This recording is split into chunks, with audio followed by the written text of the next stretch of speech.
This is not just a down year that we're having in Colorado. We're talking about a very new day. What we used to have was predicated on a bunch of circumstances that you just can't repeat. This is a new time in Colorado's future. It cannot market itself anymore on simply the fact that we have 300 days of sunshine, lots of good ski resorts, and cool breweries. That used to be enough. Colorado can't sell itself like that anymore.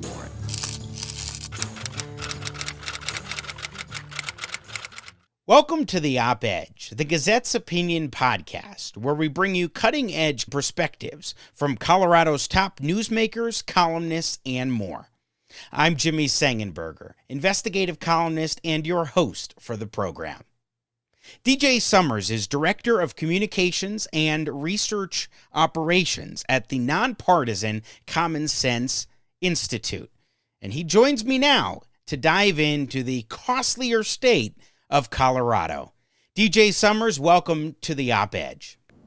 Jimmy, thank you for having me. It's a delight to be here. Always great to talk to somebody who's in the vein of information and information dissemination. I mean, this is where the rubber really meets the road for the Common Sense Institute, actually getting the message out about our findings, about our data. So couldn't be happier to join you.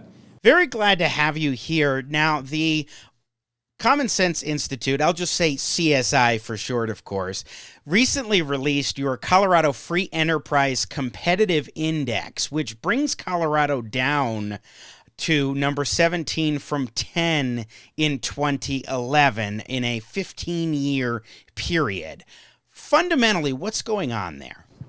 Our competitiveness with other states on a purely economic basis has been slipping a little bit over the last decade. And this is the long-running trend that we've been able to establish. Our Free Enterprise Index compares every single U.S. state across a variety of different factors, compares the competitiveness in healthcare, compares competitiveness in education, in energy, in taxes and fees, in state budget.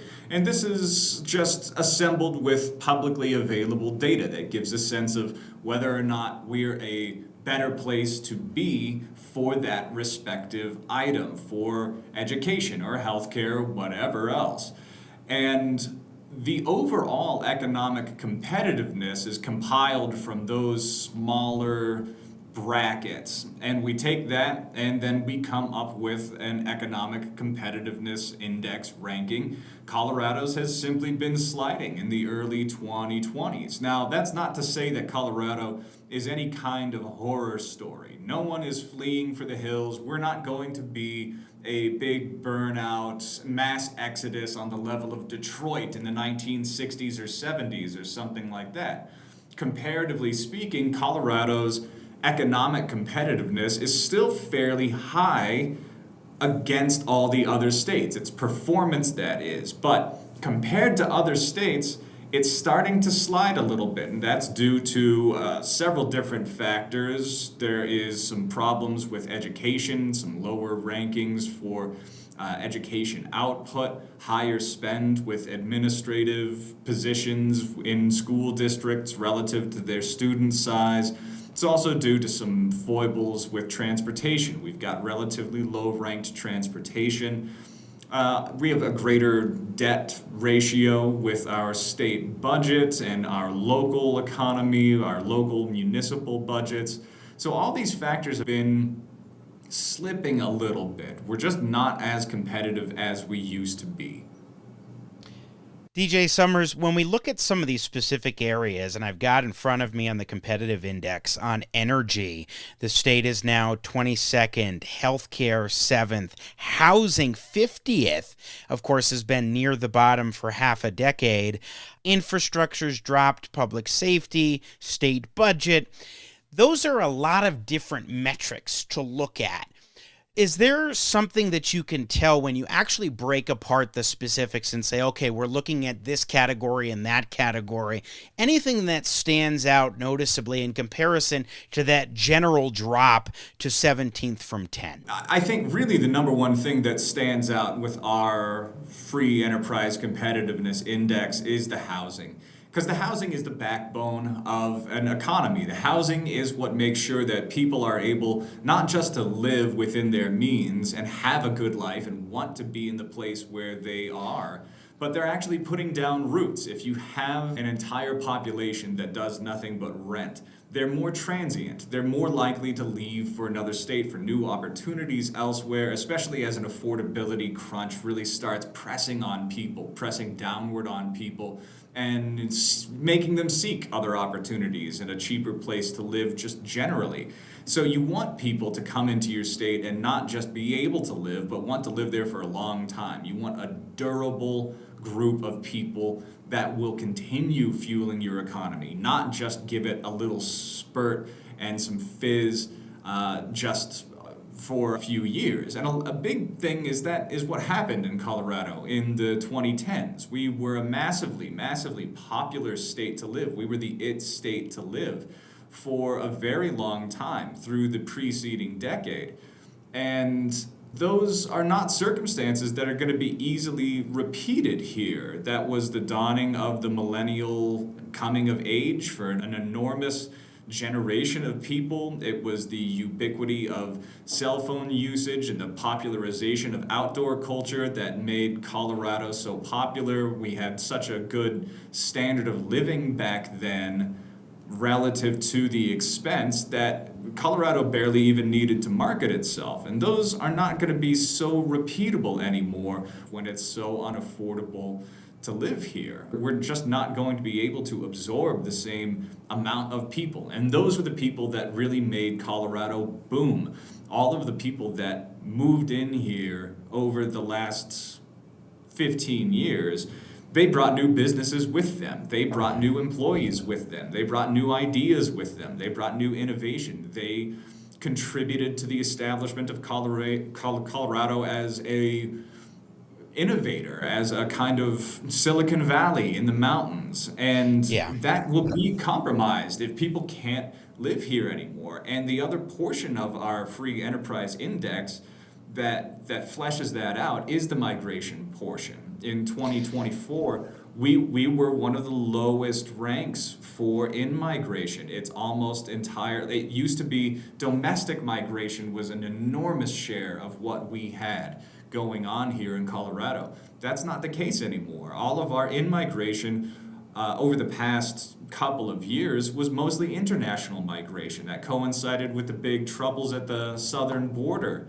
And that speaks volumes about what's happening here in Colorado. To that point, Common Sense Institute also recently released a report entitled Colorado's Waning Popularity, census figures showing domestic outflow. And among the key findings is that we did gain as a state 20 times more people from net migration from 2015 in 2015 than it did in 2025. The state of Colorado now ranked number 21 for population growth and 29th for population growth as a share of the population, compared to 7th for population growth in 2015, a decade ago, and 2nd as a share of population. What do we attribute that to when we look at this net domestic outflow that's starting for a state that for so long just kept adding people?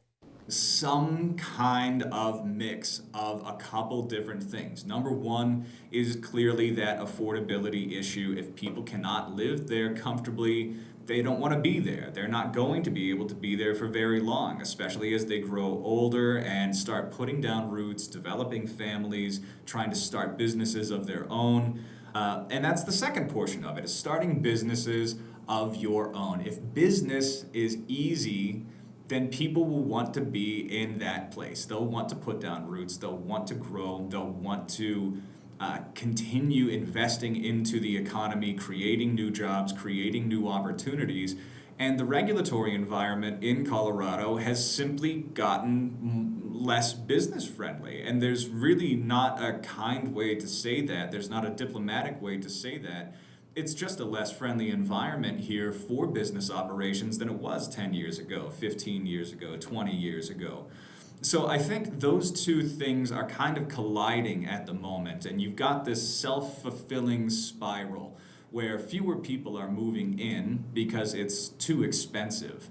And therefore, businesses are not just dealing with an ever complex regulatory environment, but they're dealing with a shortage of available workers to fill high skill in demand jobs. And therefore, they are either moving their headquarters to set up somewhere else, or they're just stagnating, not able to really grow the way that they want to. And the fewer people that move here, the fewer customers there are, the less all around there is in the economy to actually take share of if you're a business trying to start out. Yeah. There's a lot of substantiation behind regulatory complexity, behind the affordability crunch that exists here. There are some infrastructure items as well that maybe make Colorado less appealing than it once was. Clearly, we invited many people here over the past 10 years, and our infrastructure has in some ways not kept up with it. We know that the road infrastructure hasn't really kept up in terms of construction of like highway miles, roads. Our road condition, especially in rural areas, is rated some of the lowest in the country. We have this just conglomeration of factors that were born from a former boomtown success that kind of just met with the realities of what was able to be built given our regulatory environment.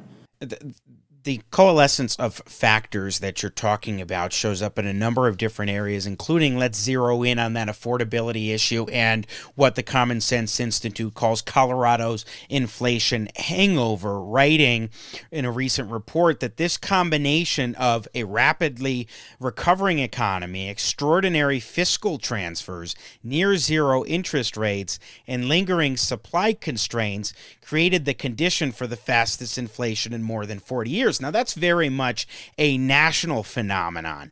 But then here in Colorado, you have all these factors that you're talking about, including a lot of things that have been done legislatively and otherwise that have exacerbated that phenomenon, bringing us to the point where, as CSI reports, car insurance rates have surged 51.8%, ninth fastest in the nation. A lot of that driven by state policy. Colorado remains a top 5 state for auto theft because legislators weakened penalties, driving the state to number 1 for a few years, and that exacerbates the justification for why car insurance companies are going to raise insurance rates. Childcare costs have surged.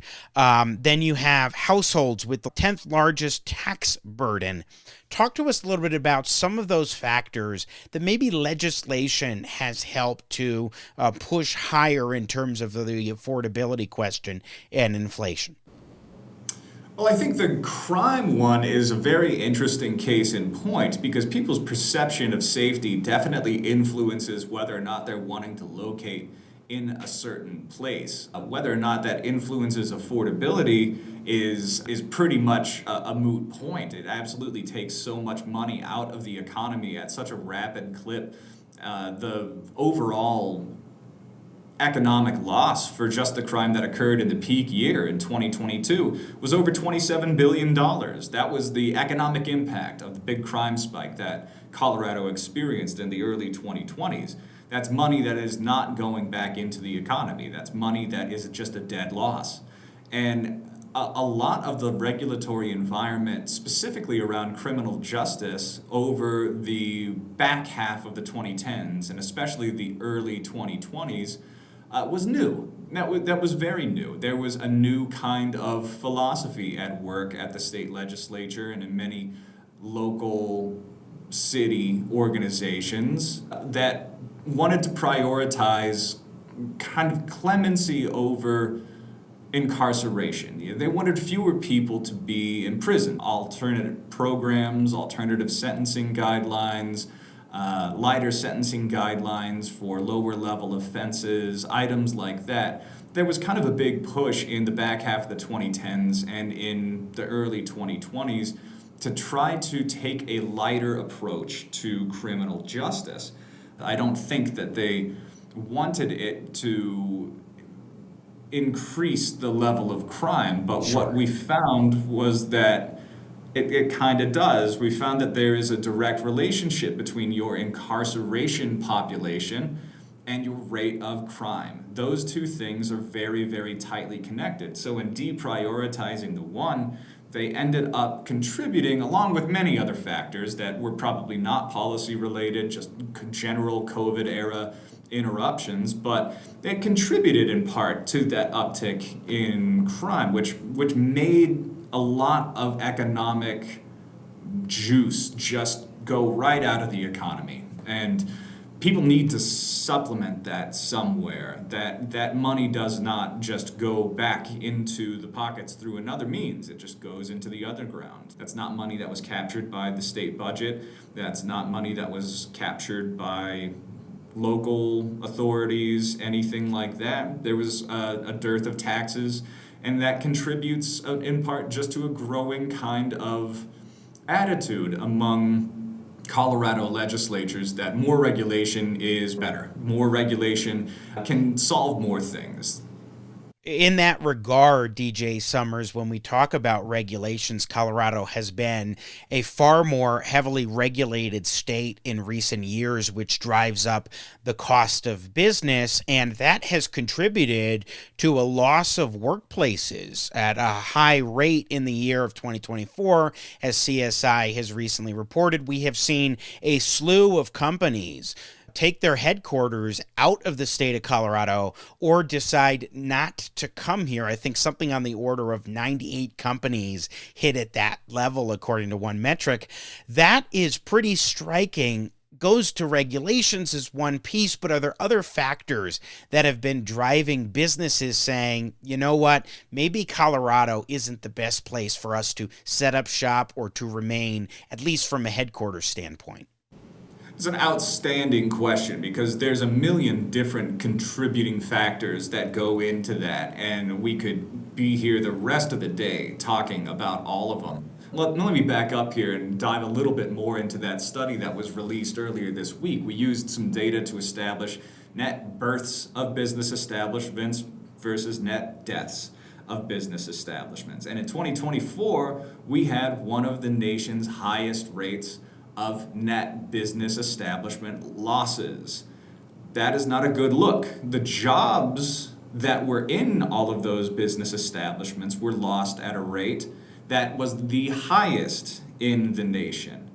So the study that you're referring to from the Colorado Chamber of Commerce just talked about certain companies having left. We're talking about the entire state as a whole, and how many don't just leave the state altogether but go belly up or Right. close their doors voluntarily versus the ones that leave the state.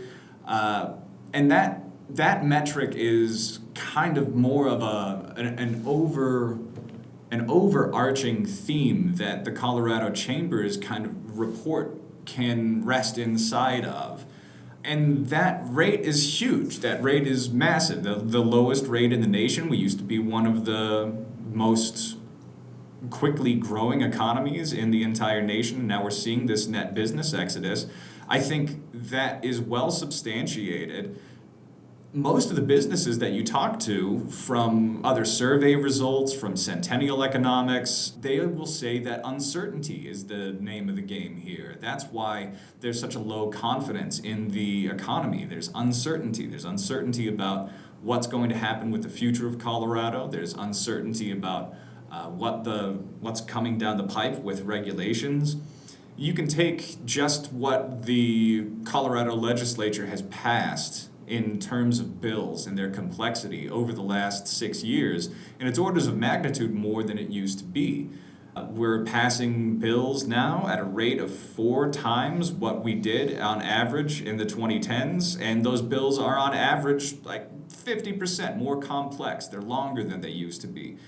So there's just this growing environment now where business is not as easy to do as it used to be. And there are representatives from Denver Downtown Partnership who agree with that. They say there used to be kind of a spirit of collaboration that existed in this place, in Colorado. We were all trying to build the same thing, and the regulatory environment here just kind of speaks to that having waned a little bit.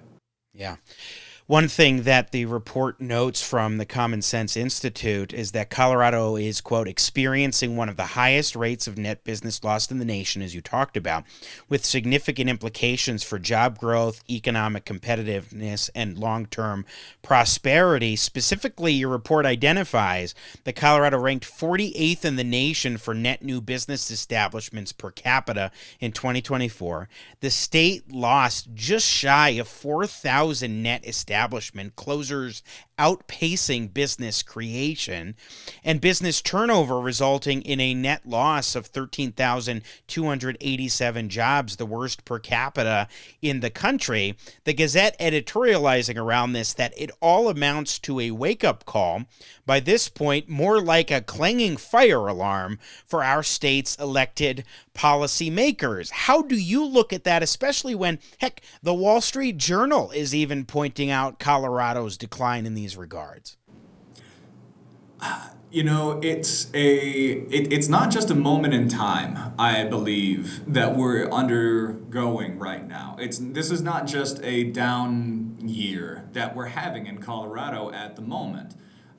We're talking about a very new day under the sun, a very new day. We're not anymore trying to recapture what we used to have, because what we used to have was predicated on a bunch of circumstances that you just can't repeat. They're not duplicatable. The way that everyone was moving in the 2010s, the way that people were moving here, the way that the younger generation at the time, the millennials, were absorbing the cultural ideas that they wanted to be a part of, and the way Colorado was back then, none of those exist anymore. This is not just a down year. This is a new time in Colorado's future. It cannot market itself anymore on simply the fact that we have 300 days of sunshine, lots of good ski resorts, and cool breweries. That used to be enough, and people were just flocking here because that was just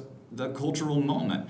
Colorado can't sell itself like that anymore. It has to sell itself on things that are much more mustard and vinegar for the business community, for economics, and for people who are looking to come here and actually put down roots. And those things are ease of doing business, general affordability, and lifestyle.